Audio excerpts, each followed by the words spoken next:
Teachers, how much do you really know about your students and their dating habits? Do we really want to know? Let's huddle up.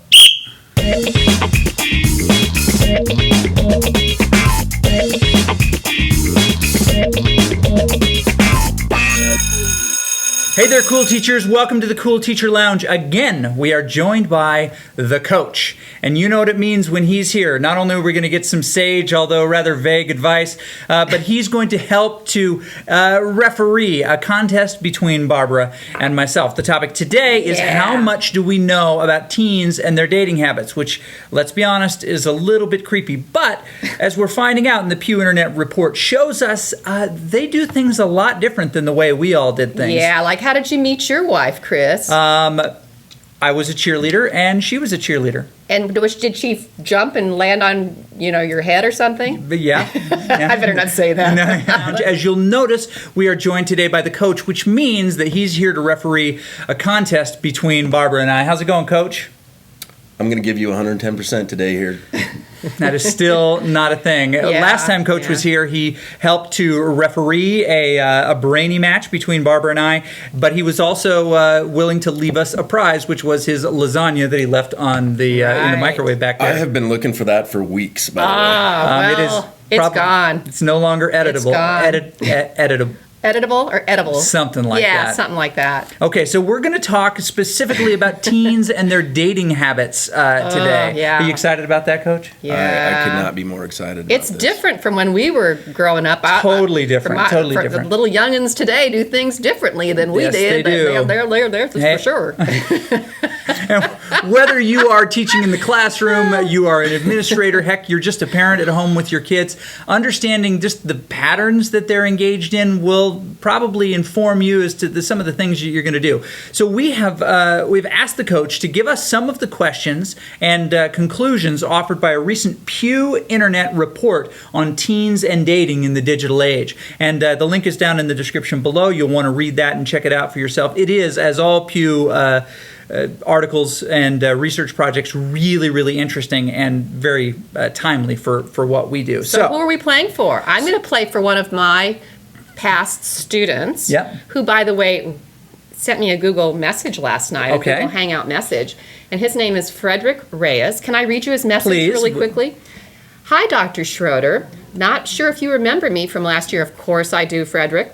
But I just wanted to say that I gave your Cool Teachers show a try a couple of days ago, and I thought it was great. Double exclamation point. Double exclamation. Oh, no, triple exclamation points.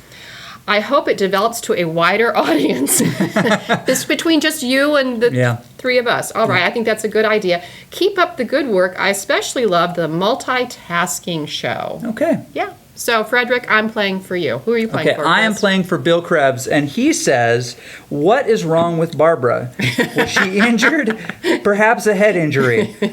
I'll wait to hear your response. Well, Bill, we'll do that in another episode. That was a long but time I'm playing for Bill Krebs, and Bill, I'm not going to I'm sorry you were my previous student, too. Mm-hmm.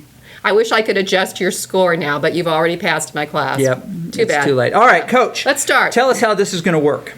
All right, how this is going to work is you've given me another sheet to read, just like last time. On a clipboard? That's my technology right here. It's Coach's technology. And I'm going to give you guys 10 questions. Okay. And then you will decide if they are true or false. And we will keep score down below. Okay. Okay. And whoever wins will get to win the prize for their whoever they're playing for. The special Cool Teacher package sent directly from Barbara. And how about the loser has to take one big sniff of your leftover lasagna? Oh, no way. Let's up the stakes here. Yeah, we'll send that through email.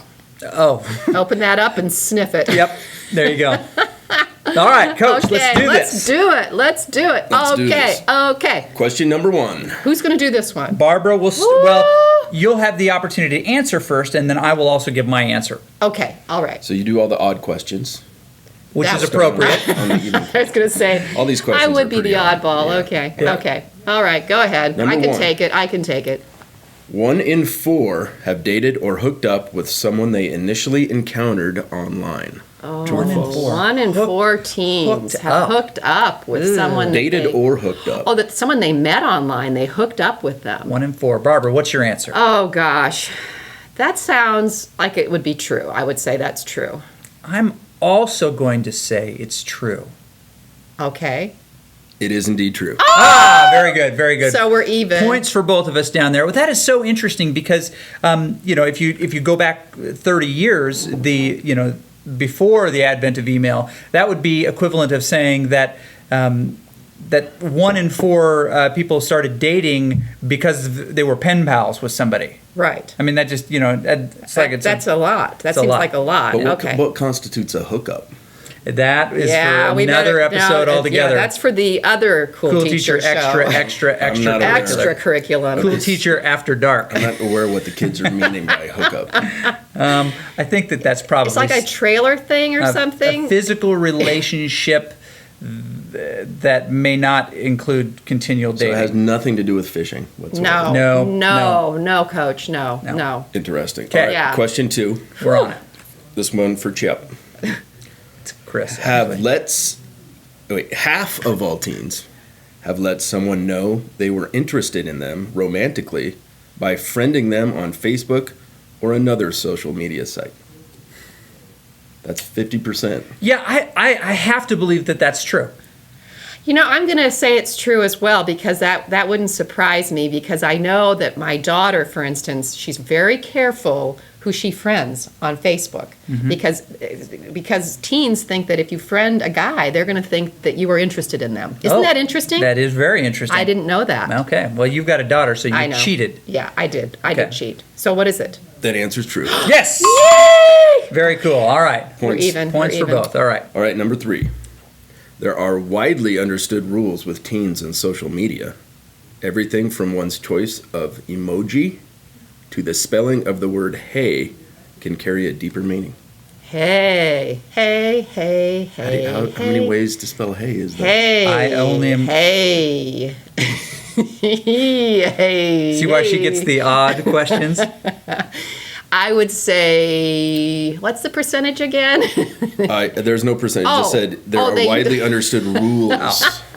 I would say yes, because I do know that, for instance, I've learned so much from having teenagers or young adults. They say, hey, and they put the little hearts and all sorts of things, the emojis. They're emojis. So do you have an answer here, or is this just a monologue of some kind? This is me talking to myself. Yeah, true. Okay, I will also say that it's true. It is indeed true. Yes. Okay. Number 4. All right. A number of teens in these focus groups say they are less at ease when talking to the object of their affection face to face. Oh, I know that is true because I've seen that myself. We talk about disinhibition effect, and teachers ought to take a look at disinhibition. Oh, I'm sorry. Barbara gets her answer before I talk her into mine. I would say it's false because I think that they would use the social media. So what's the answer? The answer is false. So that they're more comfortable talking online than they are face to face. Yeah, how did that go again? This was a very difficult question. A number of teens in these focus groups say they are less at ease when talking to the object of their affection face to face. So I guess the reverse of that would be that they are more at ease when talking to their object of their affection. Yes. So I was right and she was wrong. I was wrong and you were right. Bill, we're up. We've got a chance to hang on to this. Now we have to get now. His and the idea here being, and this is what teachers would care about. That the disinhibition effect is this ramping of emotional connection in the absence of some kind of physical or they need the physical connection, in other words. No, what the problem is when you and I are chatting face to face, there are all of these nonverbal cues. You start telling me something, and I close my my arms and I look away. Then you're aware that something has changed in that, but none of that exists. So disinhibition effect is largely about us applying our own emotional interpretation to a text But what it does is it goes to the extremes of the scale. It's either incredibly amorous or incredibly negative, and it's just one or the other. They're more comfortable in those because they're getting the interaction that they want or that they imagine, maybe not the exact one that they would get if they were face to face. Okay. How about that? Wow. You done? Yeah, Knowledge. yeah, okay. Are we Holy going to get this quiz? How many more questions do we have? We seem to be running overtime because someone keeps. Yeah, 'cause someone keeps jabbing the mouth. The Holy lips are mackerel. flapping at I'm just warp gonna Knowledge. speed. off next time. Knowledge just spews out of Chris's head. It does. All right, number 5. When it comes to daily interactions, texting is by far the dominant way teens in romantic relationships communicate. 72% do so every day, compared with 39% of teens in romantic relationships who talk on the phone daily. Was there a question mark in that sentence? That was it's hard. a true or false, so no. Okay, Barbara, true or false? True. I say true also. It is true. Okay. Because it was too complicated. I was couldn't a remember very it. big- So question. basically, they spend a tremendous amount of time communicating one another textually. Right. Okay. They're little texters. You know that. Yes, they are. Okay, Little next question, texters. Coach. This is exciting. Let's move this along. Gosh, let's get this Okay, thing this going. is not true or false. This is fill in the blank. Okay, Oh, yeah. and I go first. What are the top 3 ways teens communicate daily with their significant other? Choices are video games, email, video chat, messaging apps, social media, and in person. The top 3. And I have to list the top 3. Yes. So I say text, messaging apps, and What are the others? talking on the phone. I'm going to say text for sure, messaging apps, and social media. Ooh, I believe Chaz had the correct answer there. It was talking on the phone. I can't believe they talk on the phone. My kids never answer my phone calls. No. Yeah. What's the deal with that? Oh, You're maybe with you're their- not significant but or they're- another. I'm Yes, not it's even true. the other. This is true. Okay, I'm next just the question, mother, Coach. not the I think we've other. got 3 left here. Okay, go. Okay. The pressure. 85% of teen daters expect to hear from their significant other at least once a day, and 11% expect to hear from them hourly. Oh my goodness. Wow, that's a lot. Man, if my husband doesn't contact me every hour, I'm on him. No. If he contacts me every hour, I'm in trouble. So do you say true or false? I would probably say true. I would say that most teens do like to be contacted daily by their significant other, and if they don't, they somehow feel as though, oh, what's up? What's up? I think the hourly number is low. I think that this is a trick that Coach is putting on us here. I think that it's closer probably to a quarter of them expect to be contacted every hour. Hour? Mm-hmm. What is it, Coach? I say false. It's true. It really is 11%. Yeah, it's about 1 out of 10 expect to hear from them hourly. I think it's more than that. I think Pew is lying to Well, us. Pew, you know. Maybe they're hooking up. Yeah, Maybe. that could be. Get that fishing line out. All right, number 8. Teens think it is okay to break up with someone through social media. Ooh. I think that they do it a lot, but I don't think that they think it's okay. So I say that's false. A. That's a good point. I'm glad you answered that first. I first was going to say false, but now I think you might be right. I think it might be true that they don't think they do it, but they don't think it's cool. It's not appropriate. It's not okay. So I said false. You said true? I said. Or did you say what I said? I said what you said. Okay. Whatever that So is. cheating. Hey, The answer is false. and that's what you said because I said it. Only 27% break up with someone through social media. Yeah. Most still do it in person. Isn't that Okay. interesting? It's good Yep. to know. That So, we are kind of raising Yeah. responsible children, even though they're hooking up Yeah. online. Ew. that is Yeah, that's scary. kind of scary. Yeah. All right, number 9. 10% of teen daters have untagged or deleted photos of themselves and a past partner on social media. 10%. Have deleted or untagged. Ooh, I almost think it'd be. Oh, wait a minute. Am I going first? I almost think all it'd be higher than that. I almost think that, because I know that, like, when my daughter sometimes she doesn't want to do it because it's too much time. She has all these pictures of old boyfriends and stuff, and she thinks, oh, brother, just leave them on there. But then she'll go through and delete them. Oh, I'm going to say false. I think it's going to be higher than that. 10% seems about right, but how do you really know? I think maybe some of them are kind of lazy. And, well, let's I've face seen some it, crappy photos on there. This is a Pew focus group where they interviewed like 100 and some. So they may not have all told the truth. Do you think some of them lied? What? No way. show. So I say, Different show. you say 10%, I say true. The answer is false. It's a much higher percentage. Barbara is correct. Yeah. I think they lied.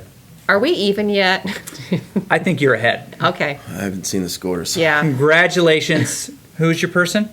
No, Wait a minute, we have another number question. 10 yet. Well, I still got a chance. Sorry, Bill. I didn't mean to send you up the river like that. All right, last question. Yep. Thank goodness. Yeah. 63% of teen daters who use social media agree that this feels like card sharks sometimes. Right. Yeah. 63% Monty of Hall, teen no. daters who use social media agree that social media allows people to support them when a relationship ends. Oh. So when a relationship ends. And they use their friends on Facebook to say. I'm going to say that that's true because that sounds like an exact number. I would say that's probably true, but not because of the exact number, but because you know how teens are. They'll listen to their friends' advice oh God, here we go, the whistle. Way before they'll listen to their mother's advice. Listen to me, children. Anyhow, so I would say it's true as well. Okay. The answer is true. Yes. We have a winner. Yeah. Congratulations. Thank you, Frederick. You're going to get your care package from me, sent personally from me. Very personal. Yeah, it is. With a personal note? Yes. You better make that note personal. Yeah, it is. It's going to be very excellent. Well, Coach, thank you for doing this. I think it's so important that we continue to learn as teachers more about our students. The more we can learn about them, the better we can serve them, and how important is that? Right. And so stick around for extracurricular. Yep, we're going to talk about what? We're going to talk about how teachers can help students become better social digital citizens and safeguard them from these dangers. I thought you were going to alliterate that whole thing. Anyway, thanks for joining us. I mean, this is important. It's so important that we learn more and more about our students as teachers. We got to know as much about them as possible so that we can serve them better. Thanks again for liking and subscribing to this channel, and for being our one devoted, sweet viewer. Thank you, Frederick. Oh, there it is. Time to go. It's the bell. Coach, you got to go run a practice or something? Yeah, something like that. Something more important. Oh, thanks for that. See you next time. Bye.